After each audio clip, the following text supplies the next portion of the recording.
I swear we're not a cult, but it's kind of a cult. Something's not right here. So that's not what it's called. Why do I keep doing this? I keep mixing up their names. Oh my God, I'm not gonna be able to think of the word. I am struggling today. So rewind before when I said, hi everybody, it's Audrey and welcome back to Chapter and Converse and welcome to a slightly belated, but still really good January part 2 wrap up. I think it's really good because I read some really good books. So I guess TBD on if this video is actually good.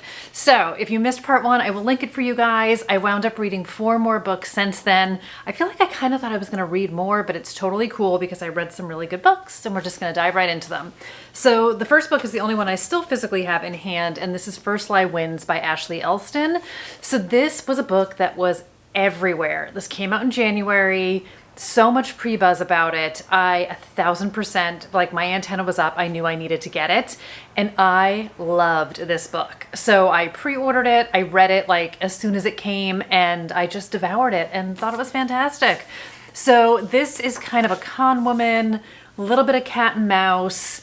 I hesitate to say too much about it because I think more and more, especially lately, and there's a book I'm going to talk about that I read in February, because I'm filming this in February, obviously, that I feel like you need to know like one line and that's it. But there's so many books that I definitely think too much is disclosed, and for me, it would hamper some of my enjoyment in that I really like not knowing. So what I'm going to tell you about this one is sort of the cover blurb that I feel like you've probably heard 100 times over. But this is about a woman named Evie Porter. And it says she has everything a nice Southern girl could want: a doting boyfriend, a house with a white picket fence, a tight group of friends, and the only catch is that Evie Porter doesn't exist. So this is set in Louisiana, and we meet Evie out of the gate. She is moving in with her boyfriend, who is rich and fabulous and well-known in this town. And Evie has been sent there by her mysterious boss, who she has never met. And she gets a name, she gets a mark, and then eventually she gets an assignment. So we are meeting her with her mark, but she is not yet sure of her assignment. And we wind up getting some multiple timelines in this, some really fantastic characters. I thought this was smart. I thought it was really well written, twisty in not a rug pulled out from underneath you kind of a way, but in a way where the thing that I love about like a con story is that you're just always a little bit off kilter and trying to figure stuff out. And I am someone who likes to puzzle stuff out, who very rarely gets stuff right, which is totally fine. And part of me, like the fun is just in the journey of it. But I read this book real quickly. Like I said, really loved the characters. I was not sure where she was going to take us with this, which was also part of the fun, and was just so... I feel like saying I was satisfied with the ending is underselling how much I enjoyed it. Like, I just loved it so, so much. I just thought it was so well done. I feel like she both kind of like leans into some known tropes about a con story, but also, what's the right word? Where she doesn't give us what we think we're gonna get. What's the word? Oh my God, I'm not gonna be able to think of the word. It's not dispel the tropes. Oh my God, I feel like such an idiot. Subverts. She subverts the tropes. Oh my gosh, that took entirely way too long. This is not like first thing in the morning, you guys. I should be better with words at this point in the day. So anyway, really, really enjoy it. Really, really recommend it. It is going to be made into a like movie or multi-part show. I saw. Props to Ashley Elston. So she has written 6 young adult novels. This is her adult debut. And I have not read any of her YA books, but I just thought this was so well done. And the aspiring to publication writer in me is just so happy for her for just like striking gold. And I think the accolades are very well earned, well deserved. And I would definitely love to see more of some of these characters. And again, I hesitate to talk too much about anyone in it, but there is someone in Evie's world who is not her mark, who I absolutely loved and would love to see some more of. And who knows? Who knows? I don't know that there's any plans to like continue with these characters, but this is one of those books where I love these characters so much.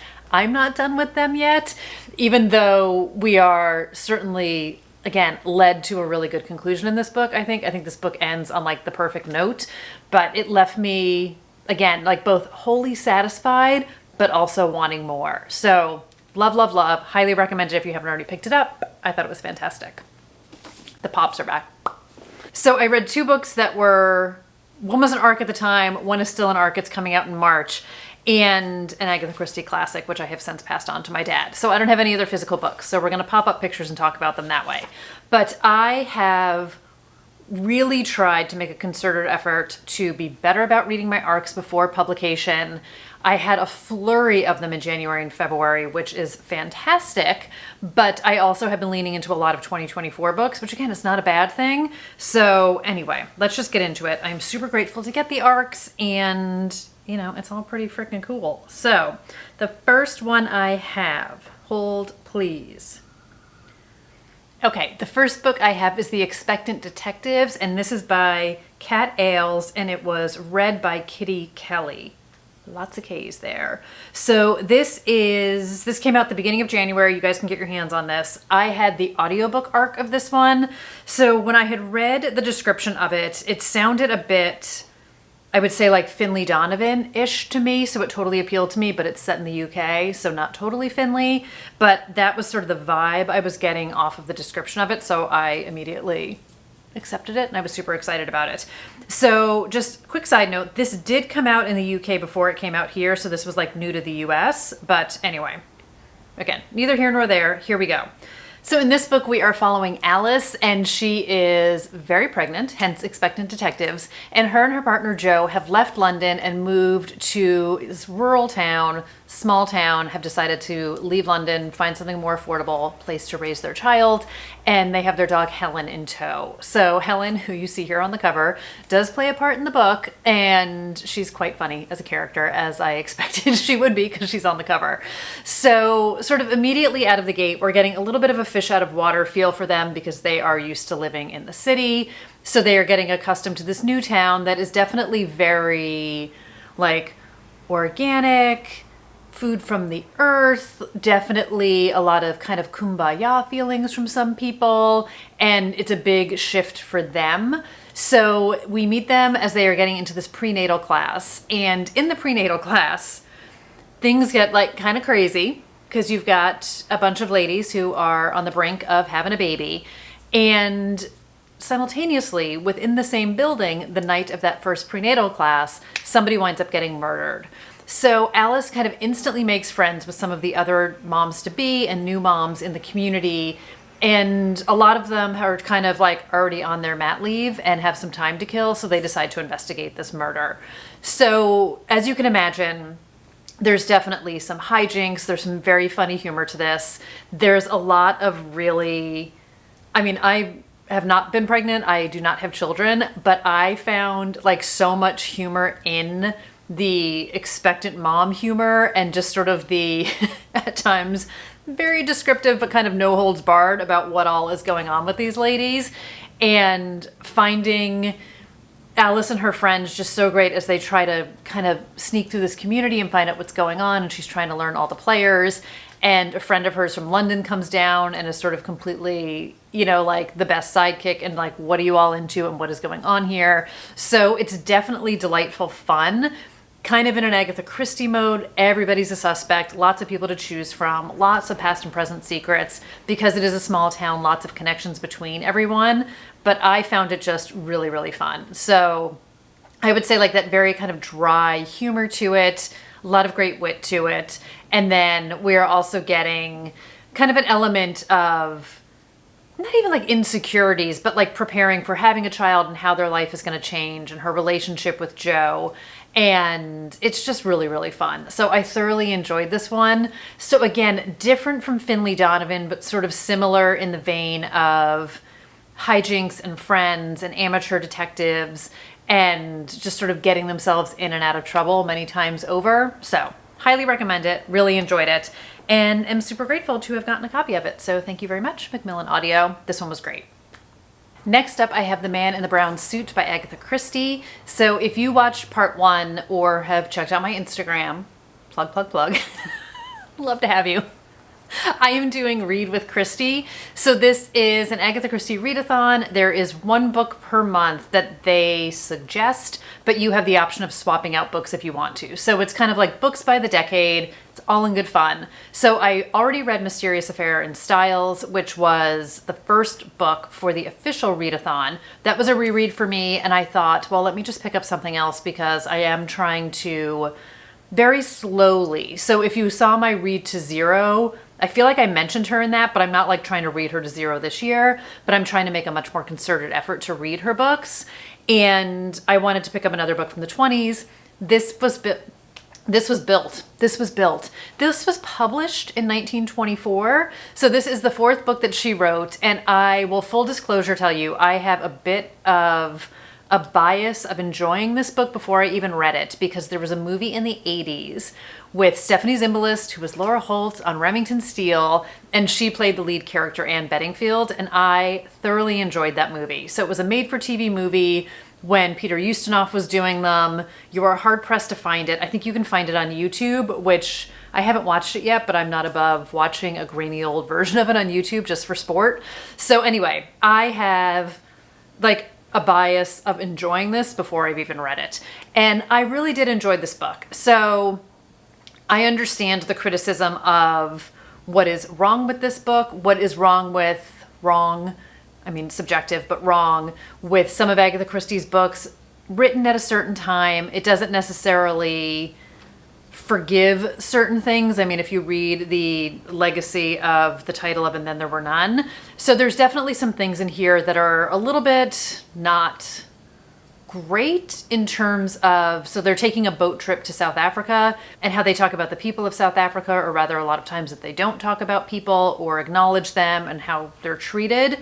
So I definitely think it's a reflection of its time, but there are parts of it where it was just sort of like, But there's also some about like kind of how some of the men speak about the women and some of the women's views, but I also think it's very reflective of the time of it. So taking like a pullback from that, I enjoyed the story, which follows Anne. So when the book opens, Anne is recently orphaned. She goes to live with this family in London. She's in her early 20s, so it's not that she's a child, but she's still kind of young to be on her own, I would say, in some ways, because it was just her and her father and that's it. So she is someone who is looking for adventure, and no sooner is she in London that she kind of accidentally finds some, where she's at a tube station, and this is the premise of the book, like the first couple chapters, this is the whole story here, or like the whole setup of the story here. She witnesses a man falling onto the tracks at a tube station, and he is kind of backwards looking at her. They make eye contact. He makes kind of this expression looking beyond her, and he falls backwards on the tracks and dies. So a doctor rushes to the scene, they pronounce him dead, and then a connection to that man and another incident in town occurs, and Anne decides that she is going to investigate what is going on. So she winds up reaching out to the local paper. Through a series of events, she winds up finding herself on this ship that is going to South Africa, and she is going to solve the mystery of the man in the brown suit. So again, I mentioned this in the last book I was just talking about. So typical Agatha Christie fashion. We have a lot of characters, a lot of suspects, a lot of past and present mysteries. And I very much enjoyed, like there was an element of this book. So again, 1924, where there felt like such a modern angle to Anne. And she's obviously not perfect. She obviously makes bad choices. She is not a detective. She is an amateur. But I really enjoyed how smart she was, her determination. You know, there's times in every book where you're like, or like watching a movie where you're like, no, don't do that. But of course, like they're going to do that. But I really enjoyed the twists in this. It was a little bit unfair in the sense that I had already seen the movie more than once.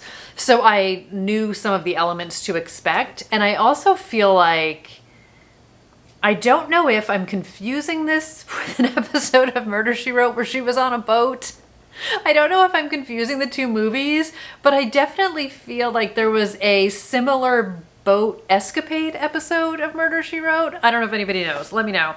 But what I'm really enjoying about reading Agatha Christie, and particularly reading her books that I haven't read before, so like the lesser known books, is seeing her style, seeing not, I don't want to say like things that she repeats, but where her wheelhouse is in terms of how crimes are committed, methods of murder, things which I didn't know / don't know a ton about Agatha Christie personally, but apparently this trip was inspired by, or this book was inspired by a trip she had taken when she was younger with her family. They were very well off. They took these long boat trips. They went to South Africa. So seeing where real life, obviously it wasn't, she didn't see somebody die on the tube, but where real life crosses over into her stories. And also, I don't know if this is just sheer coincidence or if this is fact, but there is a line in this book where there's like something is referenced, and because I gave it to my dad, I don't have the whole sentence here to read to you, but it says, "in a dark, dark wood." And I really wonder if that's where Ruth Ware got her title for "In a Dark, Dark Wood." And I feel like I mentioned this in the last video, so sorry if I'm repeating myself, but it's been a minute since I filmed that one. But I thought it was good. So I do think there was like a part of me that kind of wanted Anne to do something a little bit different, but I'm fine with how this book, I mean, again, of a time, choices are made, and I was very happy with things that happened that happened in this book. And I thought sort of the support she finds, the friends she makes on the boat, like it's all just kind of in great fun as well. So I had fun with it. I'm going to continue to read kind of in order, but I might throw in some wild cards there. So The Secret Adversary, which is the first Tommy and Tuppence book, which I haven't read yet, is the book for February. So I'm going to be reading that one. And then I don't know if I'm going to like pick another book in the 20s or just kind of see what happens in March, but I'm enjoying this project. I'm enjoying, again, like I said, dipping into some of her books that are lesser known. And yeah, I thought it was a good time. So I'm always impressed by books that were written 100 years ago, literally, that feel like there's modern aspects to it. So there's definitely things that feel dated in this book, but there's also elements where I feel like this could have been written today. So there you go. Liked it very much. And then the last book that I want to talk about is Watch It Burn by Kristen Bird. So this will be out in March. I will include the link and the date down below. I had the great fortune of partnering with Kristen along with a bunch of other booktubers on kind of the launch of this, the promotion of this book. I obviously got early access to an e-arc of this, and because I'm going to keep pushing Instagram, I actually just helped host a giveaway of a signed copy of the book. So if you guys follow me over there, I did include it in the community tab here also. But anyway, have really enjoyed partnering with her over the past couple of months on this book. She is an author. This is her third book. You guys might remember me talking about her last year. I had posted about her first book. I put it in a book recommendation Instagram that I did, and she saw it and offered to send me her second book. So we started chatting a little bit online. So when this opportunity came up, I was super jazzed. She also is a book coach. So I just recently, like none of this is sponsored in any kind of way, but I recently just took a class with her through the Writers League of Texas, which you can do online. Some events are in person, but from New York, I was able to do this about point of view, writing multiple POVs and stuff like that. So anyway, it's just been super fun being able to make a connection like this and meet someone, and on top of it, read a fantastic book in the process. So this book, again, I always feel like I get a little bit glassy-eyed about the newest one from an author. So part of me is like, this might be my favorite of her books, but there's elements of this where I feel like it might be my favorite of her books, but they're all so different. So anyway, my newest obsession of Kristen Bird's is this book. So it's a little bit culty. It's small town Texas. It's about a group of friends. We get some past and present mysteries, and it's a little bit culty. So if that's your vibe, tune in. So in this book, we are following these three friends who have known each other since they were kids. Jenny has just returned to town with her husband and her two children. They were living out in California. Robin has been living there. She is married to the son of the creator of Genevieve Inc., which is, I swear we're not a cult, but it's kind of a cult. And then Nicole, who is a school teacher who has spent her entire life in this town. So when the book opens, Nicole is out for a morning run and she winds up spotting the body of Beverly Hoffman, who is a 65-year-old woman. She is a well-respected, much-beloved resident of this town, and she is also married to the founder of Genevieve Inc. So she's found face down in the Guadalupe River in about 2 inches of water. And Nicole makes the first phone call to the cops, which they decide that this is an accidental slip and fall and she just drowned in those 2 inches of water. And then she calls her best friend Jenny, who is the journalist, and she's like, something's up. So Jenny takes one look at the situation. She absolutely knows something is up. And the two of them, along with Robin, band together to figure out what happened.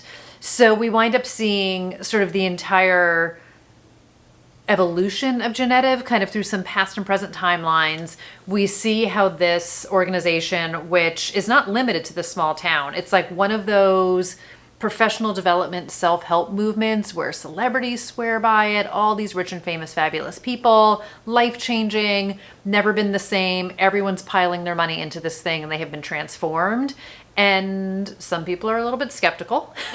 Some people are totally drinking the Kool-Aid. So we see as they start to dig into this, and you get to see how people are pulled into Genevieve, how they are in awe of this. They're really just mesmerized by this.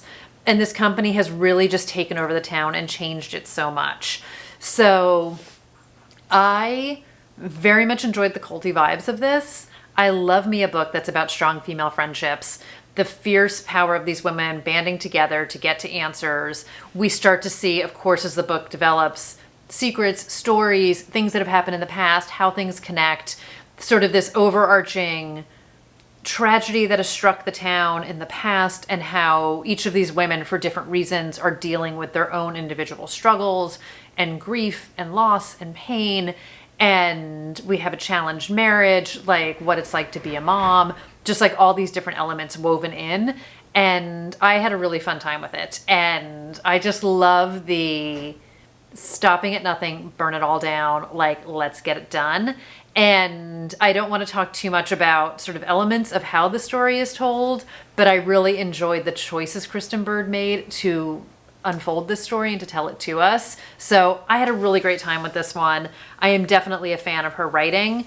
And one of the things I definitely enjoy about it is her books always have strong female characters in it, but each book is so uniquely different. So I never feel like I'm getting the same story or the same point of view. So her second book was about 3 sisters who come together, and it's like they return to their town to bury their grandmother who has passed away.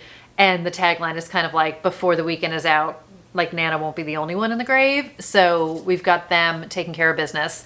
And then her first book is about a woman whose daughter goes missing, and another mother whose son is accused of being part of what happened. So you see how the different women come together and how they are worried about their child and defending their child and sort of the issues that that causes in the town. So I really thought it was well done. Like I said, I'm definitely a fan of her writing. And I mean, give me something culty any day of the week. I'm totally here for it. So stay tuned for this one. It will be out in March. Again, I'll have all the details down below, but definitely a must for your pre-order, post-order, pre-order is always better, list. It's one of my pre-orders. So if you guys have been keeping up with me, you know that. But loved it. Great way to, I didn't actually read this one last this month, but great way to end this video of books that I read this month. So, read in January. You know what I mean. Okay. I don't know why I'm having such a hard time talking today, so I'm just going to stop. I'm just going to stop talking. But let me know what you read in January, if you had a favorite, if you have strong feelings about any of these books, if you are part of the Agatha Christie-a-thon, Read with Christie that I'm doing, and I don't know, anything else that you want to let me know down below. So, until the next time, you guys, I hope everyone's doing really well. Thank you for being here. Thank you for watching. You don't really have to follow me on Instagram. I just like to say it, but if you want to, I'm totally fine with that. I'm going to stop saying it though, because I'm sure it's getting super annoying at this stage. So on that note, I'm going to go. Stay warm, you guys. It is freezing in New York right now, and I'm just sending you guys all the best. So I'll talk to you guys in the next one. Bye, everybody.